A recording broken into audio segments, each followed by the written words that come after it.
अस्सलाम वालेकुम dear student. तो बेटा तमाम स्टूडेंट्स जो लास्ट टाइम हम लोग टॉपिक जो डिस्कस कर रहे थे वो हमारा था एब्सोल्यूट इलेक्ट्रिकल पोटेंशियल। और उसी टॉपिक को हम आज भी कंटिन्यू करेंगे। उसमें से कुछ बातें थी वो कुछ एमसीक्यूज थे, वो एमसीक्यूज कराकर फिर हम जो है वो आगे नेक्स्ट टॉपिक की तरफ मूव करेंगे। सो इलेक्ट्रिकल पोटेंशियल एनर्जी में हमने जो डिस्कस किया था लास्ट टाइम वो कुछ ये था कि किसी भी इलेक्ट्रिक फील्ड के अंदर किसी भी पॉइंट को इन्फिनिटी से मूव करवाने की इलेक्ट्रिक फील्ड है, और किसी इनफाइनाइट पॉइंट जो कि ए पॉइंट हमारा जो कि इतनी फॉर अवे हो, या जिसको हम तकरीबन इन्फिनिटी पॉइंट कह सकें, और इन्फिनिटी पॉइंट से किसी सर्टेन पॉइंट तक ऑब्जेक्ट को लेकर आना जिसको हम बी पॉइंट कह रहे हैं, that is called as the electric potential at that point. क्योंकि इन्फिनिटी का हमने निकाला था वो जीरो था, एट पॉइंट पर इन्फिनिटी यानी ए पॉइंट पर जो वी ए होगा पोटेंशियल एट ए पॉइंट वो क्या होगा, जीरो, क्योंकि ये फील्ड से ही आउटसाइड है। तो ये जो फॉर्मूला था एब्सोल्यूट पोटेंशियल का वो हमने निकाला था कि इससे आपको एक पर्टिकुलर पॉइंट पर पोटेंशियल मालूम हो जाएगा, जैसे वी बी, किसी एक पर्टिकुलर पॉइंट का पोटेंशियल आपको इस फॉर्मूले से फाइंड हो जाएगा। और वो जो फॉर्मूला हमने निकाला था वो कुछ इस तरह से था कि V इज इक्वल टू बी बी यानी कि is equal to work done per unit charge. ठीक है। और इसकी फिर बकायदा आपकी बुक में एक बहुत लेंथी डेरिवेशन है। वो लेंथी डेरिवेशन जब आप करते हैं तो फाइनल आपका फॉर्मूला बनता है V यानी कि electric potential. Potential will be equal to K Q upon R square, sorry K Q upon R. ठीक है। और के क्यू अपॉन आर जो है, अगर मैं के की वैल्यू ओपन कर दूं that is equal to 1/4 pi epsilon not Q over R. सही। तो ये आपका एक फॉर्मूला बनेगा इलेक्ट्रिक पोटेंशियल का, जो कि हम एक डेरिवेशन करने के बाद हासिल करते हैं। अब इस फॉर्मूले में अगर आप देखें तो इलेक्ट्रिक पोटेंशियल जो है वो डायरेक्टली प्रोपोर्शनल है चार्ज से, और इनवर्सली प्रोपोर्शनल है डिस्टेंस से। ठीक है। ये दो इसके अंदर इसके फैक्टर्स शामिल हो जाएंगे। इसके साथ साथ यहाँ पर दो बातें और याद रखिएगा कि जो पोटेंशियल है, जो इलेक्ट्रिक पोटेंशियल है V है, वो पॉजिटिव भी होगा, पॉजिटिव भी हो सकता है और नेगेटिव भी हो सकता है। ठीक है। अब ये पोटेंशियल पॉजिटिव और नेगेटिव क्यों हो रहा है? ये पॉजिटिव और नेगेटिव इसलिए हो रहा है कि ये सिर्फ और सिर्फ चार्ज की वजह से, चार्ज की नेचर की वजह से, कि चार्ज कौन सा है। कि चार्ज अगर आपके पास पॉजिटिव है तो पोटेंशियल भी पॉजिटिव, चार्ज अगर नेगेटिव है तो पोटेंशियल भी नेगेटिव। अच्छा, ये बात याद रखिएगा। मैं आपसे कह रहा हूं कि भाई V यानी कि potential, electric potential is positive और electric potential can be negative. ये नहीं बता रहा मैं भी किस में कंडीशन नहीं बता रहा, सिर्फ ये पूछ रहा हूँ कि पॉजिटिव और नेगेटिव हो सकते हैं। ठीक है। अगर पॉजिटिव और नेगेटिव हो सकते हैं तो what is the nature of the potential, electric potential की नेचर क्या होगी? देखिए बेटा, यहां पर हमने जो कहा, बात कही कि potential, electric potential could be positive और electrical potential could be negative. तो पॉजिटिव और नेगेटिव का मतलब यहाँ पर हरगिज ये नहीं है कि ये इसकी डायरेक्शन है, ये सिर्फ इसकी नेचर है। पॉजिटिव जब होगा जब इस पर पॉजिटिव चार्ज को मूव करवा रहे होंगे आप इलेक्ट्रिक फील्ड के अंदर, और नेगेटिव जब होगा जब आप नेगेटिव चार्ज को मूव करवा रहे होंगे। तो पॉजिटिव चार्ज के लिए पोटेंशियल पॉजिटिव, नेगेटिव चार्ज के लिए पोटेंशियल नेगेटिव। तो इसमें कोई डायरेक्शन नहीं होती, ये स्केलर क्वांटिटी है। याद रखिएगा। पोटेंशियल तो पहले ही बताओ, जिसको छोड़ दो ये इलेक्ट्रिकल है। पोटेंशियल बताओ क्या होती है, what is the potential? Energy. और एनर्जी स्केलर होती है वेक्टर होती है? हाँ, स्केलर। ठीक है। पोटेंशियल जो है वो स्केलर टर्म है। जब पोटेंशियल स्केलर है, एनर्जी स्केलर है, तो फिर ये कैसे जो है वो वेक्टर क्वांटिटी हो सकती है? अंडरस्टैंड? डायरेक्शन इलेक्ट्रिक फील्ड की है, आप उसके साथ या उसके अगेंस्ट जा रहे हो, वो अलग कंडीशन है। डायरेक्शन इलेक्ट्रिक फील्ड इंटेंसिटी की ई की डायरेक्शन है, ई की डायरेक्शन है, ना चार्ज की डायरेक्शन है। फॉर्मूला देख लो ना, ना चार्ज की डायरेक्शन होती, ना ही आर, आर मतलब डिस्टेंस, ना ही डिस्टेंस की कोई डायरेक्शन होती। तो इसमें कोई डायरेक्शन का फैक्टर है ही नहीं। यहाँ पे इस फॉर्मूले में देखो, यहाँ पे वर्क है, वर्क का मतलब एनर्जी, उसकी डायरेक्शन नहीं होती है। चार्ज है, चार्ज का मतलब भी स्केलर, इसकी भी कोई डायरेक्शन नहीं है। ठीक है,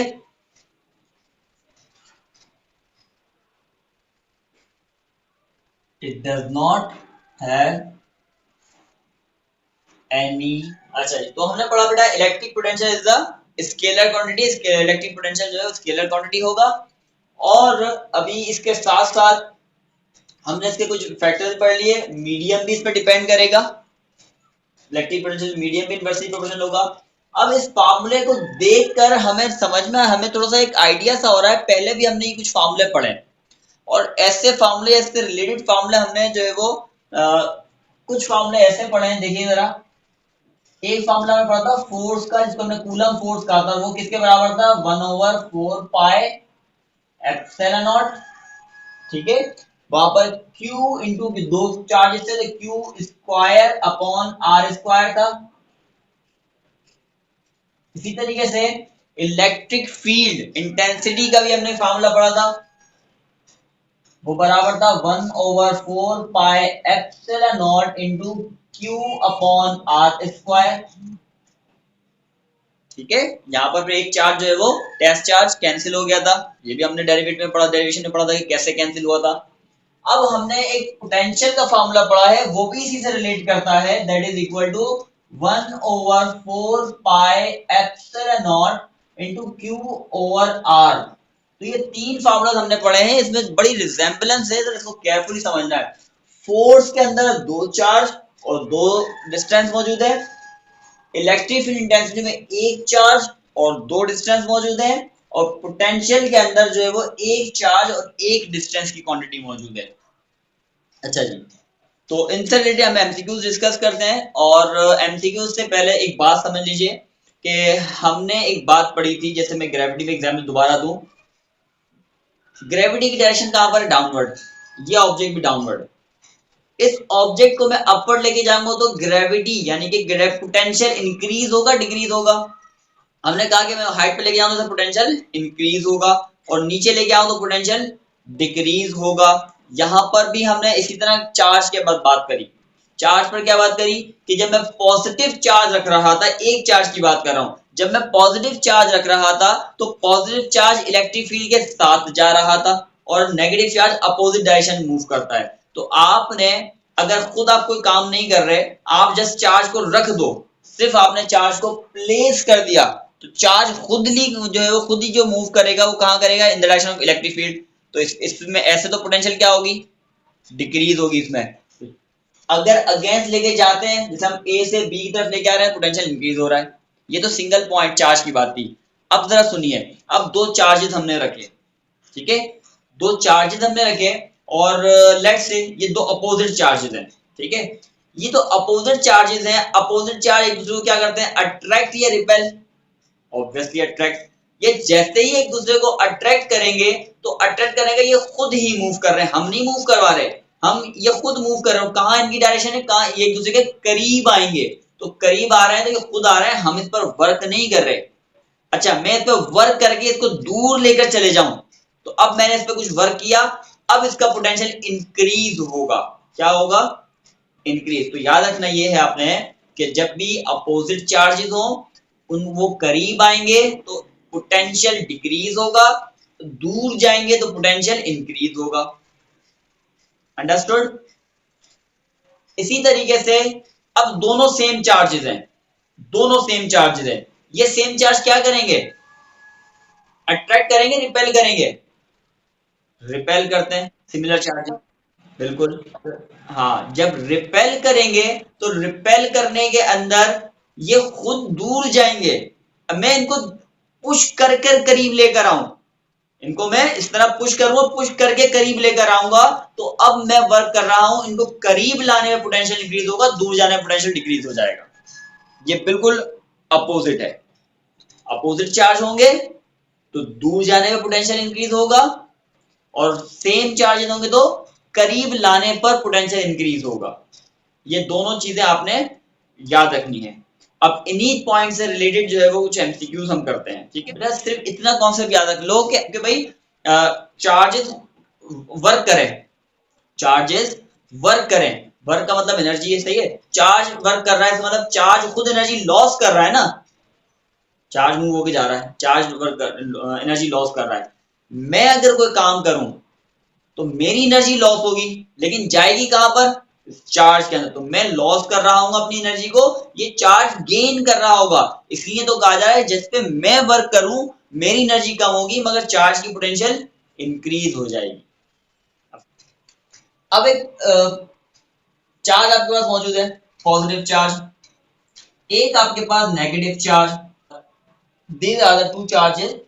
One is positive charge and the other is negative charge. They are separated by the distance of r. पूछा जा रहा है कि what is the potential, sorry हाँ, electric potential at the midpoint. इसके मिड पॉइंट पर इलेक्ट्रिक पोटेंशियल क्या होगा। तो कैसे सॉल्व करें इसका मिड पॉइंट। अच्छा, मिड पॉइंट के लिए आपको r मालूम होना चाहिए, सॉल्व करेंगे आपको इसका डिस्टेंस मालूम होना चाहिए। इस मिड पॉइंट से इस पॉइंट तक का, तो यहां से यहां तक का डिस्टेंस कितना होगा, हाफ, किसका हाफ, आर का, तो आर बाय टू। ये वाला जो हाफ डिस्टेंस होगा this is also R by two, ठीक है। पोटेंशियल आपने यहाँ फाइंड करना है, इलेक्ट्रिक पोटेंशियल। इलेक्ट्रिक पोटेंशियल का फॉर्मूला अभी हमने निकाला कि potential at that point is equal to K Q upon R, ठीक है। अच्छा, अभी हम बात कर रहे हैं फर्स्ट चार्ज की, Q1 की, फिर Q2 की बाद में करेंगे। Q1 की अगर मैं कह रहा हूं, Q1 जो है वो कौन सा चार्ज है, पॉजिटिव चार्ज, तो पोटेंशियल भी क्या होगा, पॉजिटिव, ठीक है, पोटेंशियल भी पॉजिटिव होगा। अच्छा, इसी तरीके से पॉजिटिव पोटेंशियल हमने पुट किया, अब इसकी वैल्यूज को थोड़ी सी पुट कर लें कि V1 is equal two plus K Q upon are, कितना है, आर हाफ है, तो ये जाएगा आर बाय टू, ठीक है। ये आपका पोटेंशियल होगा V1। इसी तरीके से V2 भी फाइंड कर लीजिए, V2 हम डायरेक्ट कर लेते हैं। V2 क्या होगा, अब V2 पे चार्ज कौन सा है, नेगेटिव, तो इसलिए पोटेंशियल भी क्या होगा, नेगेटिव, तो के Q2 upon R bye two, तो ये आपकी पोटेंशियल हो जाएगी फॉर नेगेटिव चार्ज, ठीक है। तो एमसीक्यूज में बोथ चार्ज हैं, दोनों का मैग्नीट्यूड सेम है, डिस्टेंस उनका r है, उनके दरमियान में उनके मिड पॉइंट पे आपने पोटेंशियल फाइंड करनी है। हमने V1 फाइंड किया, V2 फाइंड किया, दोनों को फाइंड करने के लिए टोटल पोटेंशियल किसके बराबर होगा, V1 प्लस। याद रखना अभी मैंने बताया कि पोटेंशियल जो है वो क्या है, स्केलर क्वांटिटी, तो इसको ऐड करते हुए इतना सोचना नहीं है, सिर्फ वैल्यूज फाइंड करना और उसको सिंपली सम कर देना है। इसमें कोई डायरेक्शन नहीं चेक करनी है, चार्जेस के दरमियान में क्या होगा क्या नहीं होगा, सिंपल ऐड कर देना है। तो V1 जो हमने निकाला, हाँ ये ख्याल जरूर रखना है कि पॉजिटिव चार्ज के लिए पॉजिटिव, नेगेटिव चार्ज के लिए नेगेटिव। सिर्फ वैल्यू पुट करोगे अगर आप, तो V is equal to K Q upon R by two, और V2 जो है वो माइनस के अंदर है, that is K Q upon R by two, तो प्लस माइनस ये दोनों एक दूसरे को कैंसिल कर देंगे, और पोटेंशियल एट पॉइंट या mid point that is equal to zero. Mid point पर पोटेंशियल क्या आ जाएगा, जीरो हो जाएगा, क्लियर। अच्छा, इसी तरीके से अगर मैं आपसे पूछूं what will be the electric potential, sorry, electrical intensity at midpoint of this same question। अब देखिए इलेक्ट्रिक फील्ड अगर हम फाइंड करें तो इलेक्ट्रिक फील्ड फाइंड करने के लिए फॉर्मूला हम ये पढ़ चुके हैं, this value is equal to K, तो हम इसको ऐसे लिख सकते हैं भाई, E1 जो है बराबर है के क्यू अपॉन आर स्क्वायर। अच्छा स्क्वायर है तो आर की वैल्यू r/2 है, r/2 का स्क्वायर। ठीक है बेटा। इसी तरीके से E2 का अगर हम निकालें तो उसमें भी वही वैल्यू है k Q अपॉन r/2 का स्क्वायर। सही है। अच्छा अब इलेक्ट्रिक फील्ड इंटेंसिटी में हम जो है वो चार्ज की वजह से प्लस या माइनस नहीं लेते, वो प्लस या माइनस सिर्फ हम चार्ज की वजह से पोटेंशियल में लेते हैं, यहाँ नहीं लेते। अच्छा इलेक्ट्रिक फील्ड इंटेंसिटी को हम कैसे सम करें? Total electric field intensity find करनी है तो इसको फाइंड करने का फॉर्मूला क्या होगा? जिस तरह हमने किया electric field intensity is equal to E1 plus E2।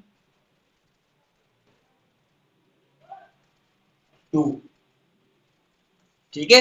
अच्छा इनको ऐड करने के लिए हमें वेक्टर्स की तरह इसको सॉल्व करना पड़ेगा। क्यों वेक्टर्स की तरह सॉल्व करना पड़ेगा? क्योंकि electric field intensity is not the scalar quantity, ये स्केलर क्वांटिटी नहीं है, ये वेक्टर क्वांटिटी है। और जब ये वेक्टर क्वांटिटी है तो इसको सॉल्व या वेक्टर रूल्स के जरिए ही करोगे। जरा देखिए फिगर के अंदर पॉजिटिव चार्ज से फील्ड लाइंस कैसे निकलती हैं, आउटवर्ड होती हैं या इनवर्ड होती हैं? ऑब्वियसली आउटवर्ड होती हैं। ठीक है तो इसलिए इसकी डायरेक्शन क्या हुई? राइट साइड की तरफ। और नेगेटिव चार्जेस के अंदर जो फील्ड लाइंस है वो भी क्या होती हैं? वो टर्मिनेट होती हैं, वो इसके अंदर जाकर टर्मिनेट हो जाती हैं। तो इनकी डायरेक्शन भी क्या है? Right side. तो दोनों की डायरेक्शन क्या हो गई? सेम हो गई। पॉजिटिव की भी राइट साइड, नेगेटिव की भी राइट साइड। जब दोनों की डायरेक्शन सेम हो गई तो दोनों डायरेक्शन सेम होते हैं या पैरेलल होते हैं तो हम उसको वेक्टर्स में क्या करते हैं? सिंपल ऐड कर लेते हैं। यहाँ पर भी हमें दोनों को ऐड कर लेना है। E is equal to K Q upon R square upon 2 का square 4 plus K Q upon R square upon 4। तो इसको आप मजीद सॉल्व कर सकते हो। 4 अपॉन में ऊपर जाकर मल्टीप्लाई हो जाएगा, that will be equal to E is equal to 4 K Q upon R square plus 4 K Q upon R square. तो electric field intensity will be equal to 4 plus 4 8 K Q upon R square. तो this will be the answer of electric field intensity at mid point of that point. ठीक है तो मतलब यहां पर ये बताने का मकसद है कि पोटेंशियल जीरो है और इलेक्ट्रिक फील्ड इंटेंसिटी की कोई ना कोई वैल्यू मौजूद है। अंडरस्टूड? देखो ये समझाने का मकसद क्या था, यहां से एक कॉन्सेप्ट आपने गेन करना है। कॉन्सेप्ट क्या गेन करना है कि हम लोगों ने, मैंने आपको पढ़ाया था इस पॉइंट पर एब्सोल्यूट पोटेंशियल पर, याद है? और मैंने क्या कहा था कि हमने जो चार्ज रखा है वो इलेक्ट्रिक फील्ड से इतनी दूर रखा, हमने इतनी दूर इलेक्ट्रिक फील्ड से चार्ज रखा कि वो चला गया इनफाइनाइट पर, इलेक्ट्रिक फील्ड से दूर। इसका मतलब ये कंसीडर कर लीजिए कि वो इलेक्ट्रिक फील्ड से बाहर था। जब इलेक्ट्रिक फील्ड से बाहर था तो मैंने क्या कहा था, उस पॉइंट पर जैसे हमारी ग्रेविटी से मैं बाहर चला जाऊं, ऊपर हाइट पर जाते जाते ग्रेविटी से बाहर निकल जाऊं तो मुझ पर पोटेंशियल खत्म हो जाएगा, क्योंकि मैं अर्थ की ग्रेविटेशन इलेक्ट्रिक फील्ड से, सॉरी अर्थ की फील्ड से बाहर चला गया। जब ऐसे ही हम फील्ड से बाहर चले गए थे उस वक्त हमारा पोटेंशियल जीरो। इसका मतलब हमें यहाँ पे ये कॉन्सेप्ट मिल रहा था कि जब इलेक्ट्रिक फील्ड नहीं होती, जिस जगह पर इलेक्ट्रिक फील्ड खत्म हो जाती है उस जगह पोटेंशियल भी खत्म हो जाता है। मतलब जहां इलेक्ट्रिक फील्ड जीरो वहां पोटेंशियल भी जीरो, हमें ये कॉन्सेप्ट मिल रहा था। लेकिन कुछ पेपर्स में ऐसे क्वेश्चन आए हुए थे कि क्या ऐसा पॉसिबल है कि किसी पॉइंट पर इलेक्ट्रिक फील्ड इंटेंसिटी जीरो हो जाए मगर पोटेंशियल मौजूद हो, या फिर पोटेंशियल जीरो हो जाए वहां पर इलेक्ट्रिक फील्ड हो। तो इलेक्ट्रिक फील्ड होने के बावजूद भी कभी किसी बॉडी का पोटेंशियल जीरो हो सकता है या नहीं हो सकता। तो ये एमसीक्यूज थे और वो कब किस कंडीशन में होगा, वो इस कंडीशन में हो सकता है कि देखिए इस पॉइंट पर पोटेंशियल तो जीरो हो गया मगर इलेक्ट्रिक फील्ड जीरो नहीं, इलेक्ट्रिक फील्ड की कोई वैल्यू है। क्लियर? इसी तरीके से अब आपका ये होमवर्क है कि आपने इन दोनों चार्जेस के जगह पर कोई भी सिमिलर चार्जेस कंसीडर करना है, चाहे तो दोनों पॉजिटिव कंसीडर करें चाहे दोनों नेगेटिव कंसीडर करें, और उन दोनों के मिड पॉइंट के ऊपर आप पोटेंशियल भी फाइंड करें, इलेक्ट्रिक फील्ड इंटेंसिटी भी आपने फाइंड करनी है। क्लियर। जब आप ये दोनों चीजें फाइंड कर लेंगे तो फिर उसका आंसर को जब देखेंगे तो आपको अंदाजा होगा कि हमारे पास कुछ ऐसे पॉइंट भी मौजूद होते हैं कि जिस वक्त इलेक्ट्रिक फील्ड अगर जीरो हो तो पॉसिबल है कि पोटेंशियल भी जीरो हो जाए। अगर इलेक्ट्रिक फील्ड मौजूद है तो भी पॉसिबल है कि पोटेंशियल जीरो हो सकता है। इलेक्ट्रिक फील्ड की कोई वैल्यू है मगर पोटेंशियल जीरो हो गया। और ऐसी भी कंडीशन होती है कि वहां पर पोटेंशियल तो होता है मगर इलेक्ट्रिक फील्ड जीरो हो जाती है। तो वो कैसे होगी, किस पॉइंट पर होगी, तो वो आप जब एमसीक्यू सॉल्व करेंगे, ये जो मैंने आपको होमवर्क दिया ये सॉल्व करेंगे तो आपको अंदाजा हो जाएगा कि इलेक्ट्रिक फील्ड जीरो जिस पॉइंट पर हो वहां पर पोटेंशियल भी हो सकता है। क्लियर। सो आज के लेक्चर के लिए हम इतना ही रखते हैं। कल मजीद इस चीज़ को हम जो है वो या नेक्स्ट टॉपिक को डिस्कस करेंगे। और अगर इस टॉपिक से रिलेटेड कोई क्वेश्चंस वगैरह हो, कोई क्यूरी वगैरह हो तो आप कमेंट सेक्शन में जो है वो पूछ सकते हैं। नेक्स्ट वीडियो के लिए हम किसी नेक्स्ट टॉपिक के साथ हाजिर होंगे। जब तक के लिए अपना बड़ा ख्याल रखिएगा। अल्लाह।